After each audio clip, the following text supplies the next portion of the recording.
Hi there, I'm Michelle Tompkins, Wellness Manager with Teresa Summy from Lee Health.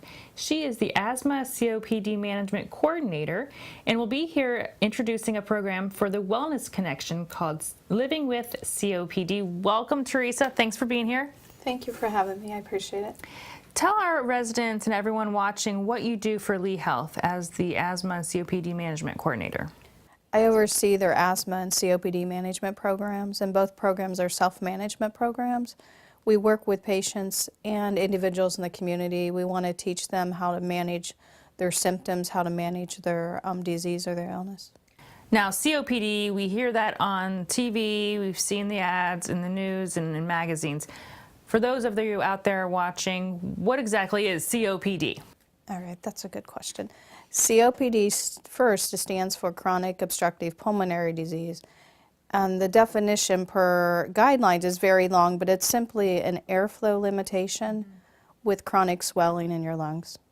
Now, regardless of the obvious, tell us a little bit about some of the symptoms that one might see. One of the obvious, like you said, there's a lot of obvious, but is shortness of breath. Patients find they're very short of breath a lot of times with exercise, and that might be natural, but it's not natural if it's slowly getting worse or it's something new.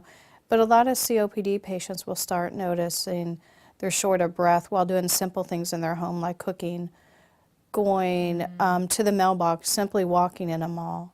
There are other symptoms. The number one symptom is actually coughing. And that can be confusing because a chronic cough is also the number one symptom for asthma. Okay. So you want to differentiate.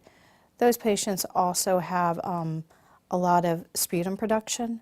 Not always, but they can. It's another symptom. Some patients have swelling in their ankles from, may have a low oxygen and their heart's working harder. They may have trouble sleeping. There's a lot of different symptoms, and the problem is differentiating and looking to make sure you have the correct diagnosis. And when you come here on January 24th, those in attendance to your program, they're going to get the answers to maybe some of the questions that they have about COPD. Tell us some more about what you'll talk about with our residents.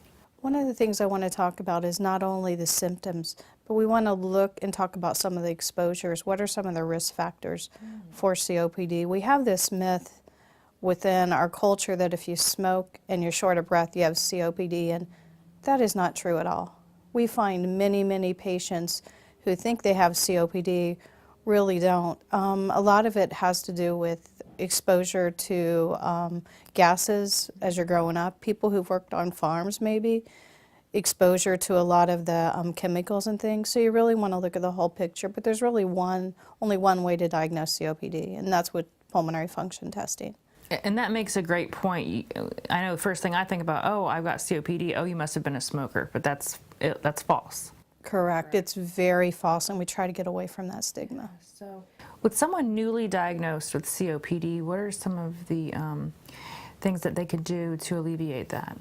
There is a lot. We love seeing those people because we really want to help improve their quality of life.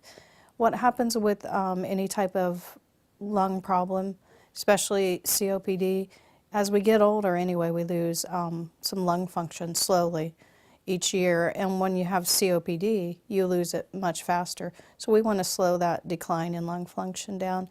We work with people, work with physicians to make sure they're on the right medications. We want to make sure they have, people talk a lot about pursed lip breathing, but it's something you want to be natural. You want them to learn certain conservation exercises. There's just a lot of different things you can do now with these patients. Well, thank you for sharing this little piece of your program with us right now. And I know I'm looking forward to attending. This is going to be a great educational program, another great one from those from Lee Health. So thank you so much for being here. Please sign up at your service desk for Living with COPD, which will begin on January 24th at 10:15 in the Social Center. We are looking forward to having you there. Thank you and stay well. Thank you. I do appreciate it.